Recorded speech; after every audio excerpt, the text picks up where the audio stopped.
नमस्कार, मी सोनाली आपल्या सर्वांचं मनापासून स्वागत करते आपल्या या न्यू ब्लॉगमध्ये. आज आपण वर्क केलेला ब्लाऊज कसा शिवायचा हे पाहणार आहोत. सर्वप्रथम मी सर्व मेन फॅब्रिक कट करून घेतलेले आहे. इथे मी प्रिन्सेस कटची कटोरी तयार करून घेतलेली आहे. हा प्रिन्सेस कटचा साईड भाग. इथे आपण गळ्याला आकार देणार आहोत. शोल्डर व गळा रुंदी मोजून गळ्याचा आकार टाकून गळ्यावर टिप मारून घेणार आहोत. इथे मी अस्तरवरच गळ्याचा आकार देऊन स्टिच केलेले आहे. इथे आपण नॉचेस देऊन गळा पलटी करून घेणार आहोत. गळा पलटी करून आपण इथे दाब टिप देणार आहोत अस्तरवर.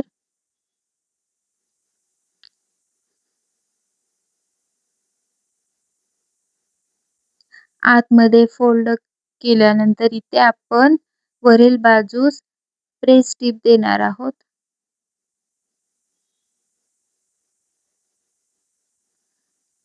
चारही बाजूने अलगदपणे अस्तर मेन फॅब्रिकला अटॅच करून घ्यायचे आहे.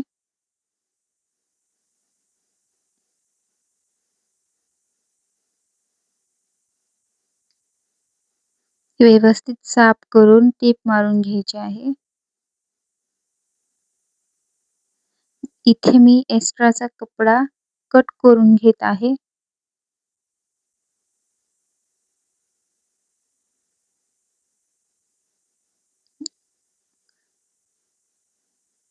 व्यवस्थितपणे एक्स्ट्राचा कपडा कट करून घ्यायचा आहे.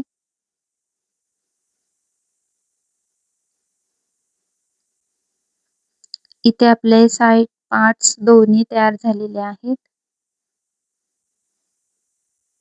इथे आपण साइड पार्टला प्रिन्सेस कटची कटोरी अटॅच करून घेणार आहोत. खाली साइड पार्ट ठेवून वरील बाजूस कटोरी ठेवून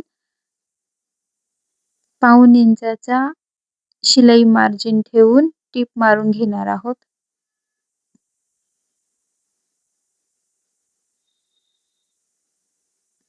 व्यवस्थितपणे कोणत्याही प्रकारे ओढायचं नाही. इथे पफ किती सुंदर दिसत आहे पहा. इथे आपण कमरपट्टी अटॅच करून घेणार आहोत. कमरपट्टी सरळ बाजूस ठेवून टिप मारून घेणार आहोत.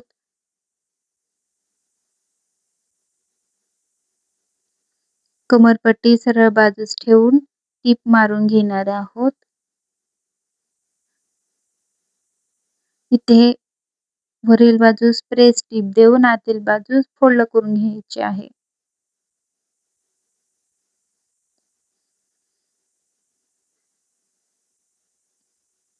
येथे आपण कमरपट्टीला आतील बाजूस फोल्ड केल्यावर मोठी टिप घेणार आहोत. कारण की आपल्याला नंतर तिथे हात शिलाई करायची आहे व टिप उसवताना मेन फॅब्रिकला कोणत्याही प्रकारे ओढले जाणार नाही. इथे मी हुक्काची पट्टी अटॅच करून घेणार आहे. हुक्काची पट्टी कोणत्या साइडने लावायची ही सर्वांची पद्धत वेगवेगळी असते.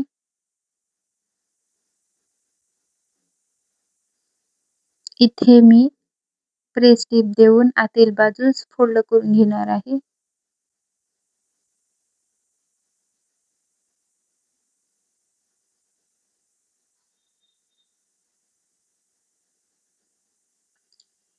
आतील बाजूस फोल्ड करून घ्यायचे आहे. व्यवस्थित टिप मारून घेतलेली आहे. इथे आपली हुक्काची पट्टी तयार झालेली आहे. पफ किती सुंदर दिसत आहे पहा. किती फिनिशिंगने हुक्काची पट्टी अटॅच झालेली आहे. इथे आपण हुक आयची पट्टी अटॅच करणार आहोत. खालील बाजूस कपडा ठेवून वरील बाजूने हुक आयची पट्टी फोल्ड करायची असते.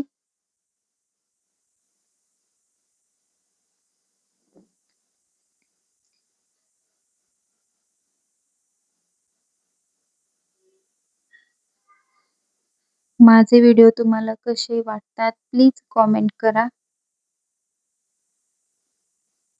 वरील बाजूस फोल्ड करून घ्यायचे आहे.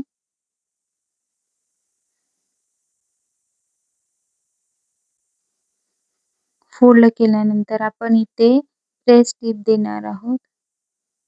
जितक्या फिनिशिंगने आपण टिप मारतो तेवढ्याच फिनिशिंगने बुटीक स्टाईल ब्लाउज तयार होतो. बघा किती फिनिशिंग आलेली आहे ब्लाउजला. इथे आपला फ्रंट पार्ट तयार झालेला आहे.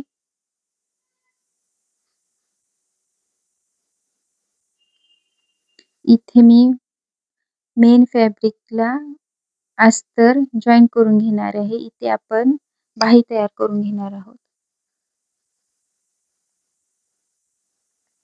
सरळ बाजूवर अस्तर ठेवून खालच्या बाजूने टिप मारून बाही पलटी करून घ्यायची आहे. खालच्या बाजूने प्रेस टिप देऊन बाहीला चारी बाजूने अस्तर साफ करून स्टिच करून घेणार आहोत.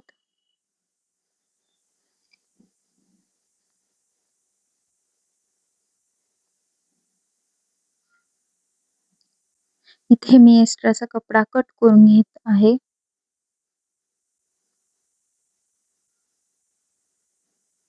सेंटरला नॉचेस देणार आहे जेणेकरून आपल्याला बाहेर बसताना सोपे जाईल. इथे मी ब्लाउजला लटकन तयार करून घेतलेले आहे. इथे मी बॅक साईडला अस्तरवर गळा काढून घेतलेला आहे. आपल्याला दोरी अटॅच करून घ्यायची होती. आपण आतील बाजूस दोरी लावून डबल टिप घेतलेली आहे. जिथे आपण गळ्याचा आकार दिलेला आहे व्यवस्थित त्यावर टिप मारून घ्यायची आहे.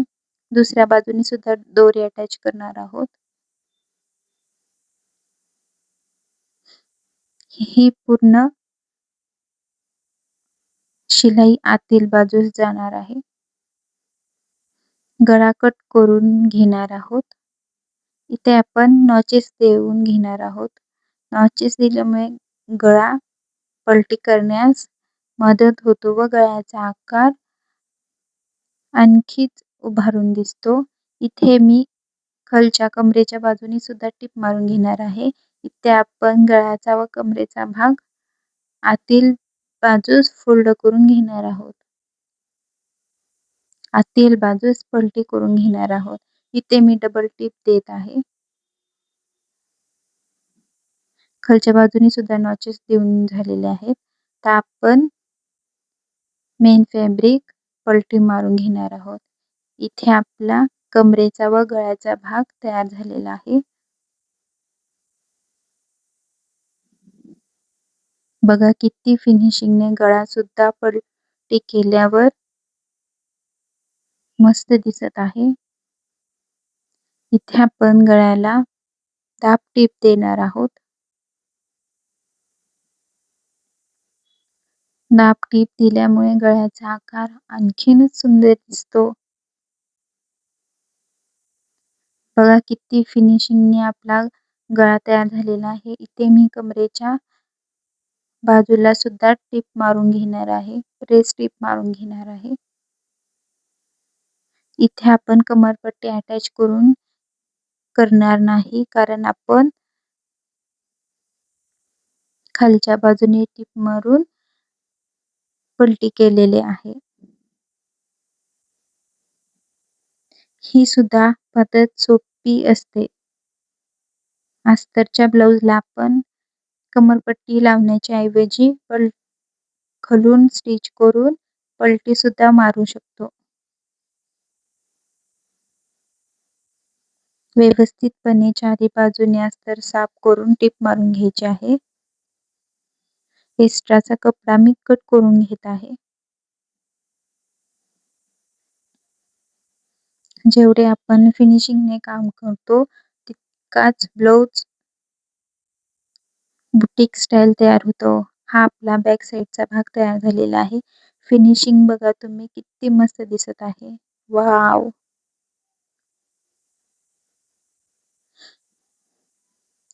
बॅक साईडवर फ्रंट साईड ठेवून इथे आपण शोल्डर अटॅच करून घेणार आहोत. 1/2 इंच शिलाई मार्जिन ठेवून टीप मारून घेतलेली आहे. आता बॅक साईडला 1/2 इंच शिलाई मार्जिन ठेवून दाब टीप घेणार आहोत. तसेच जो कपडा शोल्डरला एक्स्ट्राचा होता ते मी कट करून घेतलेला आहे.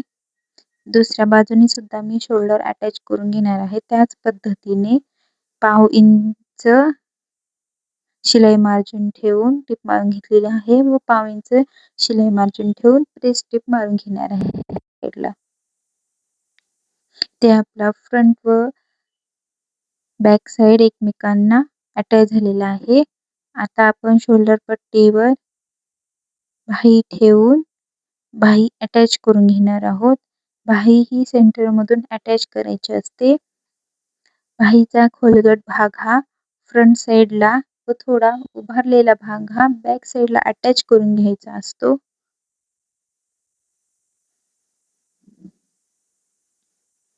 व्यवस्थितपणे टीप मारून घ्यायची आहे. इथे बाही अटॅच झालेला आहे. बघा बाहीचा फायनल लुक.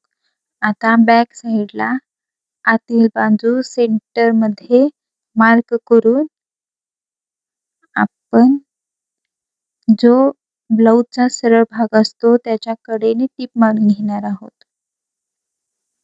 इथे मी टीप मारून घेतल्यानंतर एक्स्ट्राचा कपडा कट करत आहे.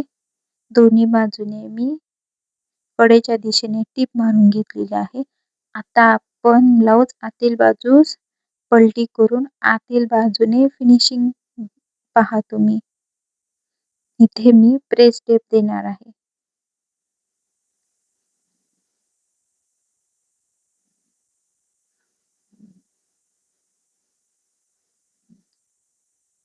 त्याचप्रमाणे दुसऱ्या दिशेला सुद्धा मी प्रेस टीप देणार आहे.